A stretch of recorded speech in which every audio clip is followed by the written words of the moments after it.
लोकराजा छत्रपती शाहू महाराज यांच्या 150व्या जयंतीनिमित्त खासबाग केसरी कुस्ती मैदान आयोजित करण्यात आलं होतं। स्पर्धा सुरू होण्याआधी ऑलिम्पिकमध्ये खाशाबा जाधव यांनी देशासाठी मिळवलेल्या पहिल्या पदकाची मैदानातून वाजत गाजत मिरवणूक काढण्यात आली। या कुस्ती मैदानात प्रथम क्रमांकाची लढत सुरू होताच आक्रमक भारत मदने यानं पृथ्वीराजला बाहेरची टांग लावण्याचा प्रयत्न केला। यातून सही सलामत सुटत पृथ्वीराजनं त्याच्यावर ताबा मिळवला। अखेर भारतला बसूनच बॅकथ्रो डावावर पृथ्वीराजनं आसमान दाखवलं आणि पहिल्या खासबाग केसरी गदेवर आपलं नाव कोरलं। दुसऱ्या क्रमांकासाठी उमेश चव्हाण विरुद्ध भैरू माने यांच्यात लढत झाली। काही वेळानंतर ही लढत बरोबरीत सोडवण्यात आली। महाराष्ट्र चॅम्पियन मोईन विरुद्ध आनंद जाधव यांच्यातील लढतीत आनंद जाधवला पराभव पत्करावा लागला। मैदानात एकूण 150 लढती झाल्या।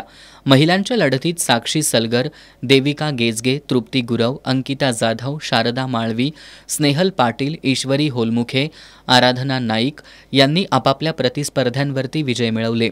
महाराष्ट्र केसरी विष्णू जोशीलकर यांच्या हस्ते पृथ्वीराजला गदा देऊन सन्मानित करण्यात आलं। यावेळी इतर विजेत्यांनाही मान्यवरांच्या हस्ते बक्षीस वितरण करण्यात आलं।